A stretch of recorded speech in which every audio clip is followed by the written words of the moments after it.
Alright, let's talk about data breaches. You've heard of them. They happen so often now that hearing your data may have been compromised feels as routine as a software update you'll ignore for 3 weeks.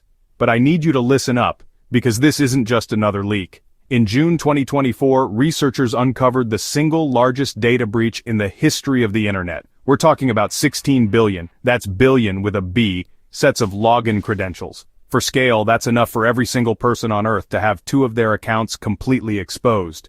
And yet, this colossal digital disaster barely made a ripple in the news cycle. It's the Godzilla of data breaches, and it quietly waded ashore while we were all busy arguing about something far less important online. So, what exactly happened? Imagine a digital treasure chest, left wide open on the internet for anyone to peek inside. That's essentially what happened here. Researchers at Cybernews stumbled upon a collection of 30 massive datasets, all just sitting there. These weren't from one single company getting hacked in the traditional sense. No, this was something far more insidious. This was a compilation, a greatest hits album of stolen data from countless sources all bundled together. The average size of just one of these datasets was over 550 million records. That's right, the average dataset was bigger than most of the historic breaches you've read about in the past. It's an absolutely mind-boggling amount of sensitive information, all collected and concentrated in one terrifying place. The scope of this leak is almost impossible to comprehend. The data included logins for practically every major service you can think of. We're talking about credentials for your Apple ID, your Google account, your Facebook profile, and even your Telegram messages. Government portals, banking sites, gaming accounts, you name it, it was probably in there. And this wasn't just a pile of old expired passwords from a decade ago. A significant portion of this data was fresh, making it incredibly valuable and dangerous in the hands of cybercriminals. It's less of a data breach and more of a complete blueprint for mass exploitation on a global scale, affecting nearly every corner of our digital lives. The most disturbing part? The source. This wasn't a sophisticated state-sponsored attack or a brilliant hacker cracking into Apple's fortress. The vast majority of this data was likely harvested by something called Infostealer malware. This is malicious software that quietly infects personal computers and methodically siphons off every password, cookie, and login you've ever saved. It's a silent thief living inside your device, and its haul was put on display for all the wrong people to see. This breach reveals a fundamental shift in how our data is being stolen, not from the companies we trust, but directly from us, one infected device at a time, and then aggregated into a weapon of mass digital destruction. Let's break down this Infostealer malware because it sounds like a boring tech term, but it's basically a digital pickpocket that's gotten terrifyingly good at its job. Think of it like this. You download a piece of software you think is legitimate, maybe a free version of a program, a cool-looking game, or even a PDF that seems harmless. But hiding inside is the Infostealer. Once it's on your computer, it doesn't announce itself. It doesn't encrypt your files for ransom. It just sits there, quietly watching. Every time you log into a website, your browser conveniently saves your username and password. The Infostealer sees this and says, "Oh, thank you, I'll take that." It copies it all into a neat little log file. This malware is frighteningly thorough. It doesn't just grab your passwords, it steals browser cookies and session tokens. Now what are those? They are the little digital keys that keep you logged into services like Gmail or Facebook so you don't have to enter your password every single time you visit the page. For a hacker, stealing these is like finding the valet key to your entire digital life. With these tokens, they can often waltz right past your two-factor authentication because as far as the website is concerned, the person logging in is you. It's a devastatingly effective way to bypass the very security measures we're all told to rely on. The malware bundles all this stolen data up and sends it off to a server controlled by the criminals, and that's how we get to 16 billion records. Individual criminals or groups deploy these Infostealers across the internet, infecting thousands or even millions of computers. They then collect all the stolen logs. Some of these logs are sold on dark web forums, but what we're seeing now is a new trend. Cybercriminals are pooling their resources, consolidating these massive collections of stolen data into centralized databases. They are essentially creating a one-stop shop for identity theft. This breach wasn't one event, it was the culmination of millions of tiny individual thefts, all packaged together into an apocalypse-level data dump.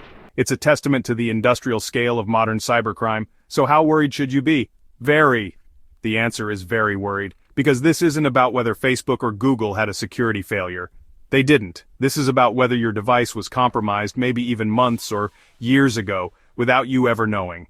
The credentials found in this leak span a massive range of services, including extremely sensitive ones. Think about it. Your email, your social media, your cloud storage with all your personal photos and documents. The presence of data from services like Telegram, which people often use for its perceived privacy, shows that no platform is immune if the user's device itself is compromised. This breach is a stark reminder that the weakest link in the security chain is often sitting right in front of the screen. So what happens when a criminal gets their hands on a slice of this 16 billion record pie? It's not pretty. This isn't just about someone posting embarrassing things on your Facebook. This is a launchpad for a whole universe of crime. The most immediate threat is account takeover. Using your leaked username and password, a criminal can try to log into your email. If they get in, that account becomes their master key. They can then go to every other service you use, your bank, your Amazon account, your streaming services, and hit the forgot password button. The reset link goes straight to the email they now control, and just like that, they own your entire digital identity. But it gets much, much worse. This data is the raw fuel for devastating financial fraud and identity theft. With your login credentials, personal details often follow. Criminals can piece together enough information to open new credit cards in your name, apply for loans, or even file fraudulent tax returns to steal your refund. They can engage in what's called business email compromise, where they impersonate you to your employer's finance department and request that your paycheck be redirected to their bank account. For a criminal, this data isn't just a list of passwords. It's a starter kit for impersonating you so convincingly that they can ruin your financial life before you even know what's happened. Furthermore, this treasure trove of data enables hyper-targeted phishing attacks. Instead of sending a generic "Dear Customer" email, a scammer can now send you a message that says, "Hi, your name.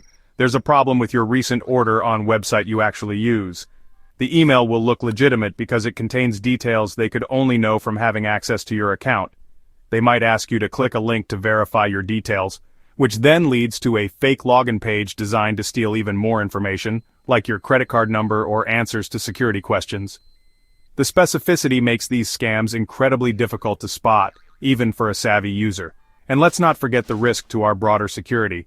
This isn't just about individual harm. Imagine the credentials of government employees, scientists, or corporate executives being in this leak. Attackers can use this access to infiltrate secure networks, steal trade secrets, or launch ransomware attacks that can shut down critical infrastructure like hospitals or power grids. A single compromised password from a low-level employee can be the foothold a sophisticated hacking group needs to cause catastrophic damage. This breach isn't just a threat to you, it's a threat to national security and the stability of the systems we all depend on. It's a ticking time bomb and we're all sitting on it. Look, I know this is terrifying, it feels hopeless, but it's not. There are concrete, simple steps you can take right now to protect yourself.